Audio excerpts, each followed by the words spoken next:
Hi, I'm Mike Edwards. I've been at the Lighthouse for the Blind for 9.5 years. My position as of this morning was Senior Production Coordinator, and I was just offered a promotion today. I'm now the Production Supervisor. So my responsibility is to make sure everybody's working, the job gets done, finished and out the door, handle employee issues, take care of vacations, requests, and pretty much just do what Tanya tells me.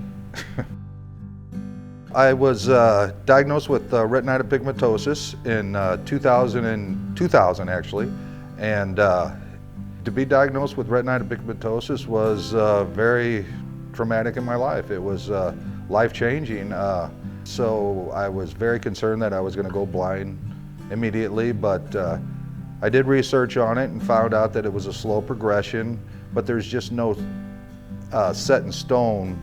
Everybody's different with RP. Some people never had a driver's license, lose their sight, usable sight at a very young age. I was fortunate enough to keep my sight and drove until up into my mid-40s. So it was very slow progression with me. I like to say that I have 3 daughters, so God has let me keep my sight at least till they're married and out of the house. But anyway, it's a deterioration of the cones and rods in the retina, which are light receptors, and they bring in everything that you see and it processes it back to the brain. So it's very difficult for any kind of transplant or anything with the retina because it fingers back very intricately in the brain. So there's not a surgery available for that yet. I use Zoom text on the keyboard, so I can still use Zoom text on my computer, so I can still use a regular keyboard. I just blow up the font. I have a handheld Ruby, which is a closed caption television that's mobile. I can take it anywhere in the shop with me to read small print that I can no longer see. And I have a closed caption television on my desk, which blows up font and pictures or anything I want to look at to help me do my job. So yeah, and the Lighthouse has been very accommodating in all those areas. I did, as an employee here, and I really thought that possibly I would just come in as a coordinator and I would work my 15, 16 years and retire at the age of 65.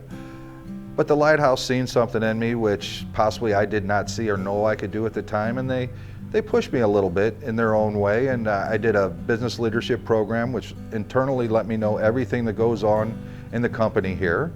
And then later, and that resulted into a senior production coordinator job. And then later on with it, last year I was invited to go to the effective supervision training and went through that for 10.5 months, which I traveled to Wichita 3 different times.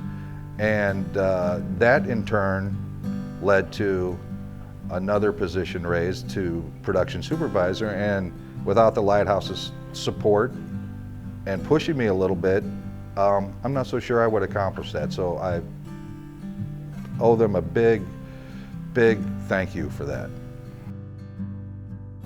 I love the things the Lighthouse stands for, the things they support, like SOAR. I love SOAR. I love Space Camp, Camp Barnabas, the things that our work helps young people that are blind or legally blind help find their way in life. I think that's wonderful, and it gives me a sense of pride. And the fact that we do a lot of emergency kits, first aid kits that could possibly save lives in the future, it's a good feeling. It's rewarding.